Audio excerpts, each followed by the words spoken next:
네, 안녕하세요. 지금부터는 4대 보험료 징수 실무에 대해서 배워보도록 하겠습니다.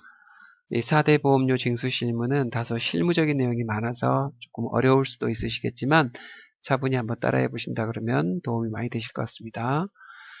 네, 4대 보험료 징수 실무에서는 4대 보험료 징수 업무의 개괄, 그리고 피보험 자격이라는 것의 취득은 어떻게 하는지, 또한 4대 보험료를 어떻게 원천 징수하는지, 그리고 퇴직자들은 4대 보험료 정산을 어떻게 하며 재직자의 정산을 어떻게 하는지 이렇게 5개로 구성을 해봤습니다. 먼저 첫 번째 4대 보험료 징수 업무에 대해서 개괄에 대해서 살펴볼 텐데요. 4대 보험이 뭔지는 알아봐야 되겠죠. 4대 보험 4가지 사회보험을 걸어서 4대 보험이라고 하는데요. 국민연금, 건강보험, 고용보험, 산재보험 이렇게 4가지를 이야기합니다. 그 중에서 국민연금 같은 경우 이제 국민연금관리공단이 관할 담당 공단이 되겠고요.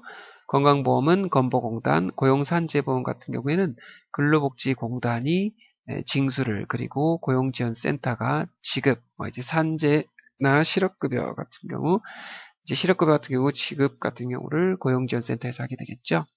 그런데 이제 보험료 고지 및 납부, 징수, 체납 관리를 2011년부터 건보공단이 일괄해서 하는 것으로 이렇게 개정을 해서 운행을 해오고 있습니다. 이때 보험료, 우리는 이제 타는 거 말고 징수하는 거, 보험료 징수를 회사가 맡아서 하게 되는데, 이때 회사가 보험료 징수를 원천 징수를 할 때 어떻게 하게 되느냐. 우리 세금 징수하고 비슷한데요. 국민연금과 건강보험 같은 경우 매월분 보험료를 그 다음 달 10일까지 납부하게 되는데, 세금은 우리가 직접 간이세액을 계산을 해서 납부를 했지만 이 4대 보험은 공단에서 고지서를 날려 보내줍니다. 그래서 그런 것을 고지 납부라고 합니다. 자진 납부가 아니라 고지 납부라고 한다. 그랬다가 다음 연도 2월 달이 되면 연말정산을 수행을 하게 되죠. 그리고 고용산재보험도 이제 매월 10일이 되면 고지 납부를 하고 다음 연도 또 3월 15일까지 연말정산을 수행하게 되는데, 그때 건설업 같은 경우에는 이렇게 매월 보험료를 납부하는 방식이 아니라 계산보험료라는 것을 한번 선납, 1년치를 한번 3월 달에 선납을 했다가 그 다음 연도 3월 달이 되면 정산을 하는 방식으로 하고 있습니다. 좀 특이하죠. 건설업 같은 경우는. 다음에 이제 매달 납부하는 보험료는 어떤 식으로 산정을 하느냐라는 것은 대개 전년도 근로자별 소득이 있을 텐데, 그것을 가지고 월 보수, 월 소득이 얼마 정도일 거다라고 이제 생각을 해서 그 다음 연도에 매달 그 전년도 보수를 기준으로 산정한 월 보험료를 가지고 그 다음 연도에 계속 날려보내주는 거죠. 그래서 그 다음 연도에 고지가 되는 보험료는 사실은 그달의 실제 소득이나 보수를 기초로 한 게 아니고 전년도 보수를 기준으로 했기 때문에 결국 정산을 해야 되는 그런 상황이 발생하게 되는 것입니다. 우리가 이제 공단에 신고하는 사항들이 여러 가지가 있을 수 있는데, 4대 보험에 있어서 업무에 있어서 공단에 신고하는 사항을 좀 살펴볼 필요가 있어요. 우리 근로자 한 명이 입사했다고 상상놀이를 한번 해보도록 할까요? 그러면 근로자가 입사했을 때 각 공단에다 신고하는 게 하나가 있는데, 피보험 자격 취득 신고라는 게 있습니다. 고용산재 쪽에서는 근로자 고용신고라는 형식을 쓰게 되죠. 산재 쪽에서는. 그래서 이제 입사월의 다음 달 15일까지 요 피보험 자격 취득 신고라는 것을 EDI라는 프로그램을 가지고 하게 됩니다. 다음에 퇴사 처리를 할 때는 반대로 피보험 자격 취득 신고가 아니라 상실 신고 또는 근로자 고용 종료 신고라는 것을 하게 됩니다. 연말정산 때에는 국민연금은 연말정산이라는 것이 따로 없습니다. 국민연금 쪽에서는 이제 국세청에 신고된 각 근로자의 소득 초객이 있기 때문에 그걸 끌어다가 쓰게 되고요. 건강보험은 보수총액 신고라는 것을 통해서 연말정산을 하게 되고요. 고용산재도 역시 보수총액 신고라는 행위를 해야 됩니다. 이러한 신고가 잘못됐을 때는 수정신고를 또 할 수가 있는데요. 그래서 뭐 차고 내역 변경 신고라든가 보수총액 수정 신고 같은 게 있을 수 있겠죠. 그리고 뭐 성명이 잘못됐거나 보수월액 변경을 신청할 때는 이런 신고들이 있더라라는 것을 참조 삼아 봐주시기 바랍니다. 중요한 것은 입사, 퇴사, 연말정산 때 어떤 신고를 하느냐가 되겠죠. 자, 그러면 입사 시점에 피보험 자격 취득 신고를 한다고 했는데 어떤 식으로 하는지를 살펴볼 텐데요. 먼저 두 가지 관점에서 봐야 됩니다. 피보험 자격 취득 여부 대상이 되느냐와 두 번째 소득 월액이 얼마가 될 거냐라는 건데요. 어떤 사례를 하나 놓고 볼까요? 강영구라는 사람이 2013년 1월 20일 입사를 했다라고 쳤을 때 기본급 정기상여식 때 어쩌고저쩌고 얼마를 주기로 했네요. 토탈 4,036만원 정도를 주기로 했군요. 이거 우리 세법 원천징수 공부할 때 좀 봤던 내용인 것 같은데 예를 들어 10대가 120만원? 이거 비과세였었죠? 기억나시나요? 자가운전 보조비? 한 달에 20만원까지 그러니까 여기서 120만원만 과세가 되고 240은 비과세가 되겠네요. 육아보조비도 비과세였었던 기억이 나고요.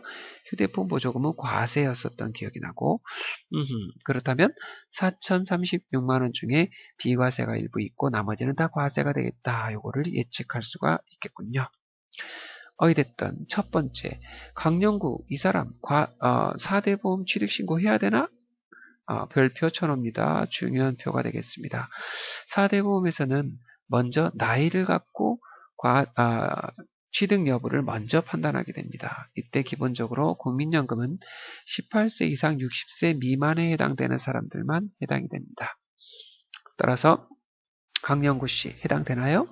네, 강영구 씨가 아까 보니까 여기에 따로 지금 나이는 없지만 예를 들어 이 사람이 30살에 입사를 했다고 한번 보겠습니다.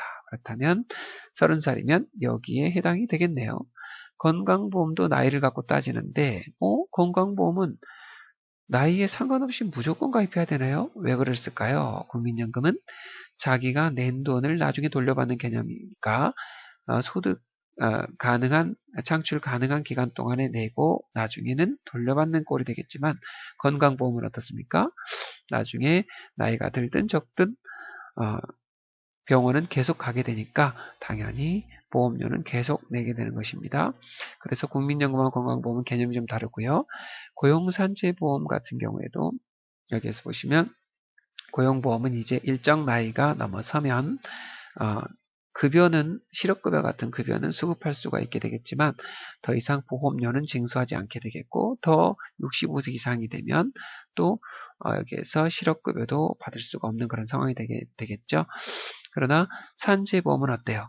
고용보험과는 달리 실업급여 받고 그런 개념이 아니라 사업장에서 다치면 보험으로 처리가 돼야 되기 때문에 나이가 적든 많든 무조건 산재 처리는 돼야 한다라고 보시면 되겠습니다. 건강보험하고 좀 비슷한 개념이네요. 다음에 그러면 강영구 씨는 이 나이대에 해당이 되니까 국민건강고용산재 전부 다 가입이다 라고 보시면 되겠습니다. 참고로 또 일을 하다 보면 단시간 근로자라는 게 있어요. 한 달에 60시간 미만 근로자가 있는데 그러한 분들은 근로자로 치지를 않습니다. 그러나 어때요? 그 사람들도 다치면 무조건 산재 처리가 돼줘야 되니까 산재는 가입이 돼줘야 되겠죠. 월 60시간이면 참고로 하루 평균 3시간 정도, 3시간 미만으로 일한다라고 보시면 됩니다. 실제로 그런 근로자들이 있습니다. 야간대학생, 방송통신대학생, 휴학생은 이거는 근로자이겠죠. 이거는 주업이 학업이 아니고 오히려 부수적으로 학업을 하시는 분들이니까 직장에 다니시면 당연히 직장 4대 보험을 다 가입해야 된다라고 보시면 되겠습니다. 그 다음에 참고로 1개월 미만 근로자, 일용 근로자 같은 경우에는 되게 일반 1개월 미만 우리 세법에서는 일용 근로자를 몇 개월 기준으로 잡았었죠? 네, 기억나시나요? 3개월 미만이면 일용 근로자였었는데 4대 보험에서는 1개월 미만이면 일용 근로자라고 봅니다. 1개월 미만 조건부로 입사한 사람들이죠. 국민건강은 해당 사항이 없습니다. 다만 고용보험은 반드시 가입하셔야 되고 오히려 1개월 미만일 때는 고용보험은 반드시 가입해야 됩니다. 산재보험도 가입 대상이 됩니다. 나머지는 또 참고 삼아 보시고요. 그래서 성지섬유 주식회사에 이런 신규 입사자들이 있다라고 봤을 때 어떻게 할 것이냐라는 것이 이제 나오는데, 예를 들어 강영구 씨는 아까 가입 대상이었고요. 재갈공명 같은 경우에는 일용 근로자인데 시급이 15,000원, 1일 2시간, 주 5일 근무했다. 근무 기간은 2개월이다 라고 했어요. 1개월 미만은 아니네요. 그런데 하루에 2시간 일한다고 했어요. 이럴 때 어떻게 될까요? 그렇죠. 하루에 2시간이면 월 60시간 미만이 되겠죠. 그래서 재갈공명은 대상이 아니다. 산재는 대상이다. 이런 이야기가 그래서 나오게 됐군요. 네, 그런 식으로 위에서 배운 내용들을 가지고 따져보시면 해당 사항을 확인할 수가 있게 됩니다. 자, 이렇게 강영구 씨가 취득 대상이라고 됐는데, 이 취득 대상인 이 사람을 어떻게 공단에다가 4대보험 취득해달라고 신고하느냐? 그것은 취득 신고서라는 이서식을 작성해서 제출을 해줘야 되는데, 요새는 인터넷으로 EDI라는 프로그램을 가지고 신고하게 됩니다. 신고서를 다 작성 완료하고 버튼을 누르고 출력을 하면 이 서식이 출력이 되게 되겠죠.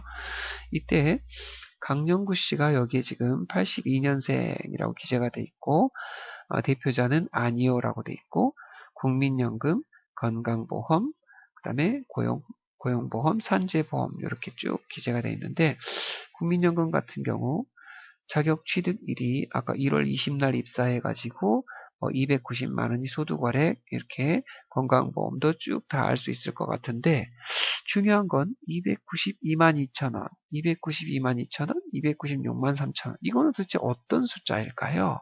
네, 이게 굉장히 중요한 숫자인데요. 요거는 어떻게 산출이 되는지 살펴보도록 하겠습니다. 자, 그런 것을 국민연금에서는 소득월액이라고 하고요. 건강보험에서는 보수월액, 고용산재에서도 월평균 보수, 이렇게 이름이 좀 각각 다른데요. 이것은 어떻게 산정을 하게 되느냐면, 계약기간 소득총액, 계약기간 소득총액 나누기 해당 총일수 곱하기 30. 대개 1년 단위로 계약하기 때문에 해당 총일수는 365일이 되겠고, 그러면 365로 나눴다가 30을 곱한 기간이 되겠다라고 볼 수 있고요. 건강보험도 역시 마찬가지 개념입니다. 고용산재 같은 경우에는 전년 10월 이전 입사자가 아니라 강영구 씨는 그 밖의 근로자, 올해 입사자에 해당되니까 계약기간 보수 총액을 해당 근무 개월수, 대개는 1년이니까 12개월로 나누면 되겠죠. 그렇게 해서 그 금액이 산출됐다라고 했는데, 중요한 건 소득 총액이나 보수 총액은 어떻게 산정되느냐? 바로 그 위에 나와 있네요. 소득세법상 과세대상 근로소득 더하기 기타법에 의한 비과세라고 했어요. 기타법에 의한 비과세라는 것은 실무적으로 거의 없기 때문에 되게 일반적으로 소득세법상 과세대상 근로소득이 바로 소득이나 보수에 해당된다라고 보셔도 무방합니다. 다만 건강보험은 국외근로 비과세라는 게 한 달에 100만 원까지 비과세되는 게 있었었죠. 건설이나 선원들은 300까지 비과세되는 게 있었었는데, 그러한 것은 비과세라 할지라도 보수에 해당된다라는 점이 좀 특이하죠. 어쨌든 그런 케이스가 아닌 이상은 소득세법상 과세대상 근로소득이 소득이나 보수에 해당된다라고 볼 수 있는데, 위에서 보시면 소득세법상 과세대상 근로소득이 뭐가 있었을까요? 그렇죠. 전체 4,036만 원 중에 식대 120 빼고, 자가운전 보조비 중에 240 비과세됐던 것 빼고, 육아보조비 120 빼고, 나머지는 다 과세예요. 그러면 120, 240, 120 합치면 480 정도가 되겠군요. 4,036만 원에서 480 정도를 빼면 얼마가 나오나요? 네, 계산해 보시면 바로 쭉 집계를 해보니까 여기에서 과세, 비과세인 거 어쩌고 쭉쭉쭉쭉쭉 이렇게 빼고 나니까 얼마가 돼요? 바로 3,556만 원이 과세소득이 되겠군요. 그래서 4,036만 원에서 480을 뺀 금액이 3,556만 원이 되는군요. 그것을 아까 배운 방식대로 요거 곱하기 365분의 30을 하니까 292만 2,740원이 나왔고, 고용산재 쪽은 365분의 30을 안 하고 그냥 12로 나눴었죠. 그랬더니 296만 3,333원이 나왔어요. 조금 다르긴 하지만, 아하, 이렇게 산출된 금액이 그 서식에 소득 월액에 적히게 되는구나 라는 걸 알 수 있어요. 이렇게 적힌 금액은 왜 중요할까요? 바로 공단에서는 강영구라는 이 사람이 한 달에 이 정도 받는구나 라는 것을 생각하고 요거 곱하기 국민연금은 9%를 곱해가지고 이제 보험료를 고지를 내려줍니다. 언제까지 요 금액 갖고 계속 고지를 내려줄까요? 그렇죠. 이제 올해의 소득이 전체적으로 집계 돼서 다시 실제 소득이 어느 정도인 것이 내년에 등록이 되게 되는데, 연말정산 과정에서 그게 등록이 되고 그 등록된 내년도 실제 기준소득 월액이 바뀌기 전까지는 요 소득 갖고 계속 고지를 내려보내줍니다. 그렇기 때문에 이게 틀리게 되면 신입사원들의 경우 계속 문제가 될 수가 있기 때문에 이 금액은 굉장히 중요한 금액이 되겠죠. 정리하자면 소득총액이나 보수총액은 바로 과세 대상 근로소득과 관련이 있고, 그것을 365분의 30 혹은 12개월로 나누어서 소득월액과 보수월액을 계산하고, 그 이전 단계에서는 강명구 씨가 4대보험 가입 대상이 되는지 안 되는지를 따져보는 작업이 있었습니다. 네, 이번에는 4대 보험료를 어떻게 매달 원천 징수를 하는지 살펴보도록 하겠습니다. 4대 보험료 원천 징수의 개요를 한번 살펴볼까요? 4대 보험료는 국민연금, 건강보험, 고용산재에 있어서 각각 매달 어떻게 우리가 급여를 줄 때마다 징수를 하게 되느냐, 그것은 이제 우리가 만약에 신입사원이라면 취득 당시에 보수월액이나 소득월액을 신고해 놨기 때문에 거기에 4.5% 혹은 건강보험은 2.945%를 이제 곱해가지고 우리한테 매달 고지를 내려보내줍니다. 공단이. 그러면 고지된 금액을 가지고 그 다음 달 10일까지 납부를 하면 되는 거예요. 그랬다가 나중에 이제 정산 시점이 되면 국민연금은 별도의 정산 절차가 필요가 없지만 건보 같은 경우에는 보수총액 신고라는 것을 통해서 마무리를 또 하게 됩니다. 고용산재도 입사자의 경우 월평균 보수가 있고, 재직자라면 전년도 그 보수를 가지고 우리가 월 단위로 월평균 보수를 계산해 놓은 게 있는데, 그거를 기준으로 공단에서 고지를 보내주고, 그리고 건설업 등이라면 이제 계산보험료를 계산을 했다가 나중에 확정을 하게 되는데, 이런 경우는 일반적인 경우는 아니고요. 일반적인 경우에는 국민연금하고 건보처럼 매달 10일까지 우리가 납부를 하는 방식, 고지된 고지서를 가지고 납부를 하는 방식으로 하게 됐다가 나중에 한꺼번에 연말정산이라는 걸 통해서 보수총액 신고를 다시 하게 되는 그런 상황이 되겠습니다. 이때 여러 가지 보험료율이 나왔는데 너무 당황해하지 마시고 그거는 한꺼번에 정리를 하도록 하겠습니다. 그런데 노인 장기요양보험료라는 개념이 갑자기 불쑥 튀어나오게 되는데요. 이 노인 장기요양보험료는 건강보험료의 6.55%가 들러붙는 그러한 특이한 보험료인데요. 대개는 건강보험료의 플러스 알파 이렇게 생각하시면 간단한 내용이 되겠습니다. 이때 4대 보험료에 있어서 여러분께 아까 요율이 갑자기 튀어나왔다라고 말씀드렸는데, 4대 보험료율은 국민연금 같은 경우에는 총 9%를 회사가 절반, 근로자가 절반 이렇게 부담하게 되겠습니다. 꽤나 많죠? 4.5%면은 꽤나 많습니다. 그러면은 만약에 월 200만 원 정도 받는 사람이라면 4.5% 얼마가 되죠? 9만 원 정도를 내게 돼요. 그래서 한 달에 뛰어가는 국민연금 보험료가 어마어마하게 큽니다. 실제로 세금보다도 더 큰 경우가 많죠. 건강보험 같은 경우에는 회사가 전체 5.89 중에 절반인 2.945를, 그리고 근로자도 2.945를 이렇게 내게 됩니다. 거기에 뭐가 들러붙는다 그랬죠? 노인 장기요양보험률이 6.55가 들러붙는다라고 보시면 되죠. 다음에 고용보험 같은 경우에는 실업급여 사업과 나머지 사업으로 구성되는데 실업급여 사업은 회사와 근로자가 반반씩 부담하게 되는데 0.5, 0.5 올해 7월 1일부터는 0.65, 0.5로 65로 또 개정이 됐죠. 다만 고용안정사업과 적응능력개발사업은 회사가 전액 다 부담하게 됩니다. 산재는 회사 부담분이 전액이고요. 근로자는 부담하지 않습니다. 회사 부담으로 근로자는 산업재해에서 이렇게 혜택을 받을 수가 있게 되겠죠. 그러면 우리가 급여를 지급할 때 근로자한테 뗀다라는 것은 어때요?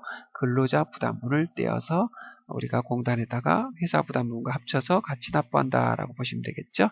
그래서 근로자한테 뗀다라는 것은 근로자 부담분을 말하는 것입니다. 근로자 부담분. 따라서 산재보험은 근로자 부담분이 있어요?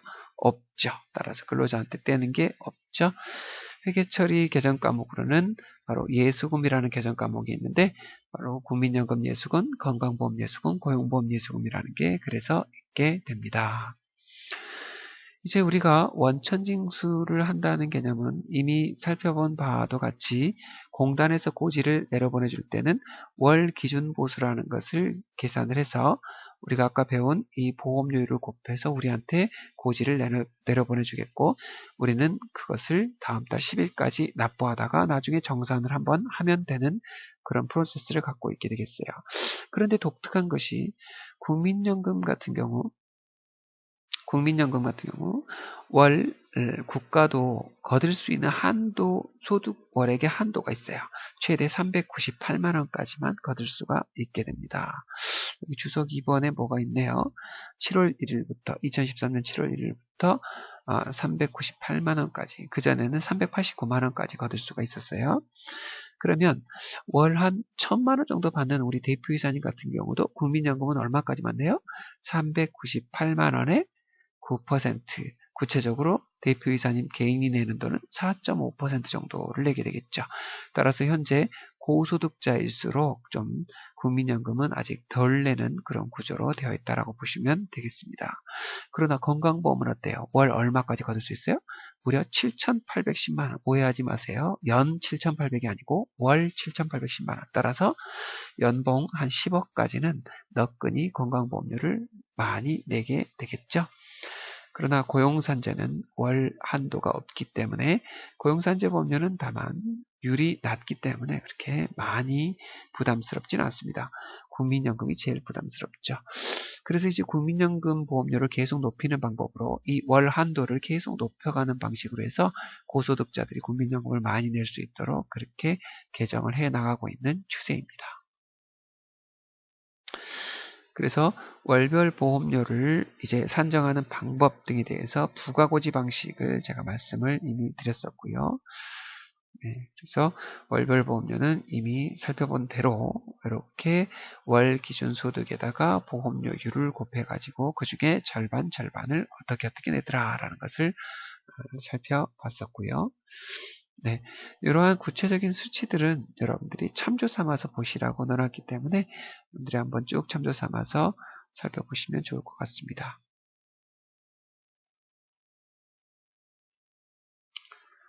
네, 그리고 한 가지 또 말씀드려야 될 것이 있는데요. 그 앞에서 언급해드리고 일로 가야 되겠군요.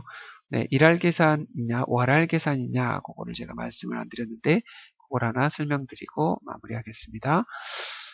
네, 저 앞쪽으로 가보죠. 여기가 13쪽이군요. 우리 국민연금하고 건강보험은 월할 계산 방식으로 낸다라고 보고요. 고용산재보험은 일할 계산 방식으로 낸다라고 봅니다. 기재해 놓으셔도 좋습니다. 요거 두 개는 월할 계산 방식, 요거 두 개는 일할 계산 방식. 자, 이건 어디에서 나온 거냐면 국민연금이나 건강보험은 저 아래쪽에 내려가서 보시면 보험료 납부 기간이 자격 취득 월에 동그라미 쳐볼까요? 월의 다음 달부터 자격 상실 월까지. 그러면 입사한 달은 안 내고 그 다음 달부터 낸다. 다만 입사한 달에 그 달에 1일부터 입사했다면 그 달부터 냅니다. 그러나 2일 이후에 입사했다면 그 달은 안 내고 그 다음 달부터 내고 반대로 퇴사한 달, 즉 자격 상실한 달은 그 달까지는 내고 갑니다. 건강보험도 마찬가지예요. 그러나 고용산재는 어때요? 입사한 날, 일이라고 동그라미 칩니다. 1. 입사한 날부터 자격 상실한 날, 즉 퇴사한 날까지 냅니다. 왜 그럴까요?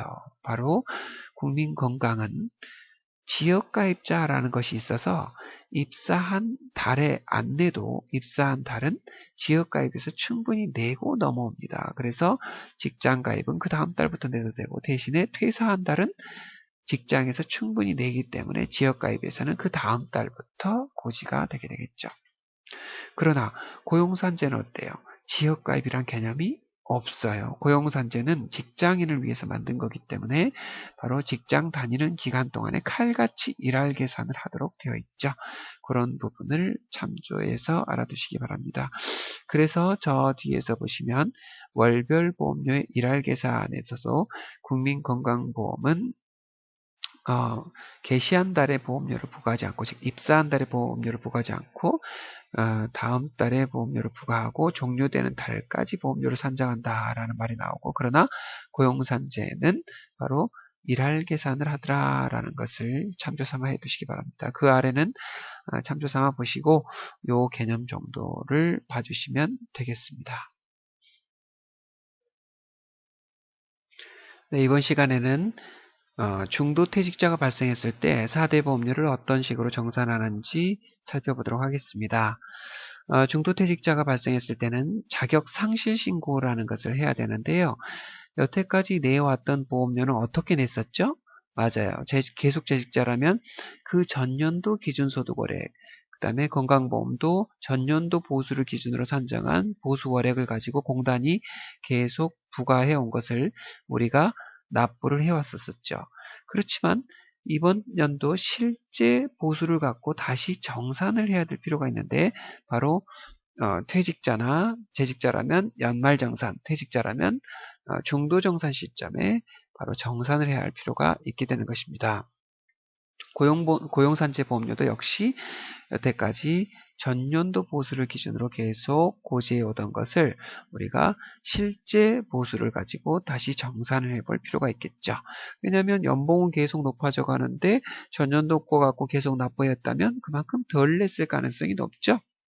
네, 그래서 추징당하거나 환급될 수도 있기 때문에 그런 것을 정산을 합니다. 다만 국민연금 같은 경우에는 전체 국민을 위한 복리후생 목적이기 때문에 연봉이 높아졌다 그래서 높아진 연봉으로 다시 재정산하지는 않습니다. 그냥 상실 신고만 하고 지역가입으로 넘겨버리면 끝이 됩니다. 물론 다음에 바로 직장을 구했다면 다음번 직장의 직장가입자가 될 수가 있게 되겠죠. 자, 그래서 상실 신고는 누가 하냐면 이렇게 퇴사, 사용관계 종료, 국민연금 같은 경우 사용관계 종료가 3번 코드가 되는데 바로 이때 상실 신고 대상이 되게 되겠죠. 물론 사망이나 60세 도달 뭐 여러 가지가 있을 수 있겠지만 대개는 사용관계 종료에 해당이 많이 되고요. 그리고 자격상실 사유 발생일의 다음 날을 상실일로 본다는 점 주의합니다. 체크해 놓습니다. 그래서 자격상실 사유 발생일은 퇴직일이 되겠고 퇴직한 날의 다음 날이 되겠죠. 우리가 생각해보면 퇴직일까지는 근무한다고 봐줘야 된다고 보는 거죠. 그래서 그 다음 날 회사를 떠났다 이렇게 본다고 보시면 되겠습니다. 건강보험도 역시 퇴직이나 사망 여러 가지 이유로 상실 사유가 있는데 상실 사유 발생일의 다음 날을 상실로 본다. 고용보험 같은 경우에는 고용보험 요거는 별표 체크해 놓습니다. 고용보험은 상실 사유의 코드가 중요한데 개인 사정에 의한 이직은 10번대 코드 11번, 12, 13, 14 이렇죠. 회사 사정에 의한 이직은 20번대 코드가 됩니다. 그 중에 특히 경영상 필요에 의한 해고가 있고요. 정년 등 기간 만료에 의한 이직이 있고 기타가 있는데 이 코드는 왜 중요하냐면 고용보험은 뭐 때문에 보험료를 내는 걸까요? 맞아요. 실업급여를 타기 위해서 사실은 보험료를 낸다라고 해도 과언이 아닙니다. 이때 실업급여를 탈 수 있는, 바로 탈 수 있는 코드는 회사 사정에 의한 이직 20번대 코드로 신고를 해줘야 되는데, 이게 실업급여를 함부로 타면 나중에 부정수급 문제도 발생하고 하기 때문에 회사 입장에서는 20번대 코드를 해주기가 좀 어렵다고 이야기를 할 수가 있습니다. 그러나 나가는 근로자 입장에서는 웬만하면 이걸로 좀 해달라라고 부탁을 할 수가 있겠죠. 그래서 퇴사자들이 실업급여를 받고자 할 때 회사하고 실랑이를 벌이는 이유가 이 코드 때문에 그렇다는 것을 여러분이 알아두시면 좋겠습니다. 산재보험도 역시 퇴사한 경우가 바로 상실 사유가 될 수가 있겠죠. 이제 취득신고의 반대로 상실신고서라는 것도 있는데요. 이 상실신고서는 이런 식으로 되어 있습니다. 이때 역시 지금은 소년수라는 근로자가 있는데 국민연금, 건강보험, 고용산재보험에 상실 처리를 하고 있다는 걸 알 수 있어요. 이 사람은 지금 상실 연월일이 2013년 10월 1일인 걸로 봐서 아마 9월 말에 퇴사를 한 것으로 지금 생각이 됩니다. 그래서 여기 건강보험 상실연월일은 제가 안 바꿔놨군요. 네, 그거 참조 삼아 보시고 국민연금은 상실 처리만 하고 건강보험처럼 보수 총액을 적지 않은 이유가 뭐였죠? 바로 건강보험은 실제 올해의 보수 총액을 가지고 재정산을 해야 되지만 국민연금은 그냥 상실 처리만 하고 만들라라는 것이 차이가 있었었죠. 네, 그런 정도를 그냥 확인해 두시고 이직확인서라는 것을 한번 살펴보겠습니다. 이직확인서는 누구와 제출하냐면 고용보험에 실업급여를 받고자 하는 사람한테만 이직확인서를 제출합니다. 그래서 고용보험의 실업급여 수급자를 이렇게 수급 자격 유무를 판단을 위한 것인데요. 이 이직확인서는 함부로 제출해주면 사업주도 만약에 부정수급을 받게 되면 사업주도 연대 책임을 받기 때문에 함부로 제출하지는 않습니다. 그래서 실업급여 대상이 확실한 사람만 제출하는데요.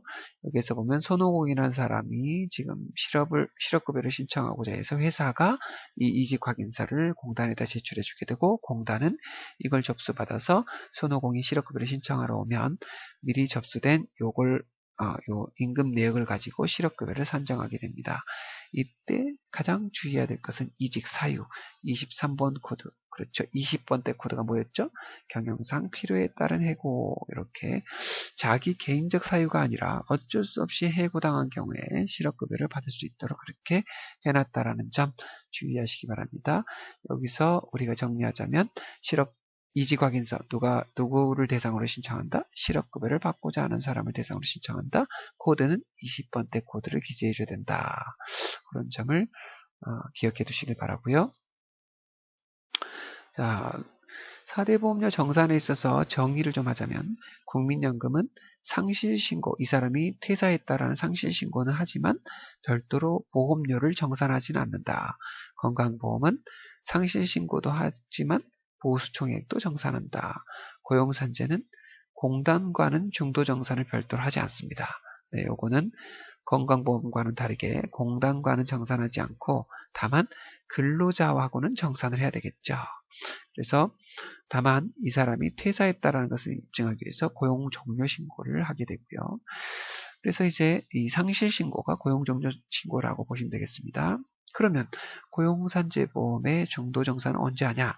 연말정산, 재직자 정산 때 한꺼번에 해버립니다. 이게 건강보험과 다른 그런 케이스가 되겠죠. 네, 그래서 퇴직자의 상실신고와 정산 그리고 이직확인서에 대해서 살펴봤습니다. 네, 이제 4대 보험료 징수 실무 마지막 시간으로 연말정산에 대해서 살펴보겠습니다. 우리 세법 연말정산하고 헷갈리면 안 되시겠죠? 4대 보험료 연말정산이 되겠습니다. 4대 보험료 연말정산 4가지 보험을 가지고 이렇게 쭉 보시면 우리가 보험료는 이제 매달 이렇게 고지 납부를 계속 해오다가 퇴직자는 퇴직정산을 했었고요. 연말정산도 퇴직정산과 비슷합니다. 그래서 이제 실제의 보수에 여태까지 냈던 돈은 그 전년도 보수를 기준으로 납부했던 거니까 올해 실제 보수를 가지고 재정산을 할 필요가 있다라고 한 게 연말정산이 되겠죠. 그래서 이제 올해 실제 소득이나 보수를 집계를 해야 되는데 소득이나 보수는 세법상 과세 대상 근로소득인 총급여와 연동이 돼 있다라는 것을 이미 배운 바가 있어요. 그래서 결국은 세무적인 처리, 연말정산이 끝나야 4대 보험도 신고할 수가 있게 돼서 사실은 4대 보험 업무 담당자와 세무 연말정산 담당자가 별도로 대기업은 각각 있습니다. 그러나 두 사람이 철저한 공조체제를 이루지 않으면 잘못될 수가 있어요. 세법상 총급여를 이미 확정해 놨는데 4대 보험 담당자가 또 따로 확정하고 있다든가 이러면 문제가 있게 되겠죠. 그래서 전체적인 논지는 간단합니다. 소득이나 보수 총액을 집계한 다음에 각각의 보험료율을 곱해서 연중에 냈던 보험료를 빼서 차액을 계산해서 납부하거나 그 다음에 추징하거나 환급해주는 그런 절차를 연말정산이라고 하겠습니다. 연말정산은 연말 현재, 12월 말 현재 어떤 사람들을 대상으로 하느냐? 당연히 전년 이전부터 입사해 갖고 계속 근무하고 있는 사람은 당연히 연말정산 대상자가 되겠고요. 그리고 올 초에 입사한 사람들도 9월 말까지 입사한 사람들도 12월 말 현재 재직 중이라면 당연히 연말정산 대상자가 되겠습니다. 그러나 이제 10월부터 11월 말 사이에 입사한 사람의 경우 국민건강보험은 연말정산 대상자가 되겠지만 고용산재는 연말정산 대상자에 넣지 않습니다. 그러나 12월 이후에 입사자는 그냥 연말정산 대상자로 포함하지 않습니다. 모든 대상자가. 그래서 연중에 퇴직자 같은 경우도 건강보험 같은 경우에는 퇴직할 때마다 정산을 했기 때문에 연말정산에 넣지 않지만 고용산재는 퇴직할 때 정산을 하지 않았기 때문에 연말정산 대상에 포함을 해야 한다라는 것을 주의하시면 되겠습니다. 자, 국민연금 단도직입적으로 연말정산 있습니까? 없습니까? 없습니다. 연말정산을 하지 않고 다만 국세청에 신고된 근로소득지급 명세서가 있기 때문에 그걸 가지고 공단위 식권으로 정산을 하고 그걸 가지고 내년도에 바뀐 보수월액이란 것을 소득월액이란 걸 계산해서 내년도에 알아서 고지를 해주는 아주 편리한 시스템을 갖고 있죠. 그러나 건강보험은 연말정산이란 게 있습니다. 그래서 건강보험의 연말정산을 하게 되는데 이제 보수총액이란 것을 먼저 집계를 해야 되는데요. 어떤 사람을 12월 이전 입사자, 그렇죠. 매년 12월 전, 11월 이전 입사자가 되겠죠. 그런 사람들이 12월 말 현재 재직 중인 사람들은 연말정산 대상이 되는데 올해 퇴직하신 분은 연말정산 하지 않죠. 왜? 퇴직자 중도정산을 이미 했기 때문에 연말정산 필요가 없습니다. 다음에 해당 연도 12월중 입사자, 너무 늦게 입사했죠? 네, 그래서 해당 사항 없고요. 휴직자나 군입대자 이런 사람들도 지금 필요가 없는데요. 어떤 것을 하게 되냐면 공단에서 직장가입자 보수총액 통보서라는 것을 우리한테 보내옵니다. 그러면 여기에 우리 회사 직원들 성명이 쭈르륵 적혀 있고 주민번호 적혀 있고 취득일이나 전년도 보험료 납부 총액까지 적어옵니다. 요거는 어떻게 알까요? 공단이 바로 공단에 이미 납부한 내역이 있기 때문에 당연히 알 수 있죠. 그 다음에 전년도 보수총액 우리가 적고 근로개월수를 우리가 적어야 됩니다. 요거는 이제 우리가 알 수가 있게 되겠죠. 그래서 여기서 말하는 전년도, 왜 전년도라는 표현을 썼어요? 2013년도 걸 언제 하기 때문에 2014년 2월 달에 정산을 하기 때문에 여기서 말하는 전년도란 것은 2013년도가 되겠죠. 그래서 2013년도 소득총액을, 보수총액을 다 적게 됩니다.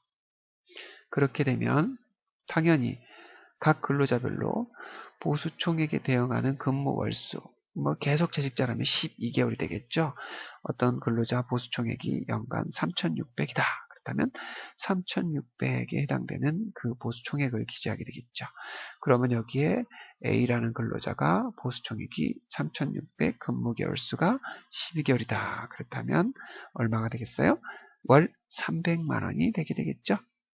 그런데 여태까지 납부했던 보험료는 그 전년도에 월 250 정도 됐었는데 그 250을 기준으로 납부했었다면 당연히 새롭게 300을 기준으로 한 보험료를 가지고 재계산한 다음에 250을 기준으로 납부한 보험료를 빼서 추가 납부를 해야 되는 상황이 되겠죠.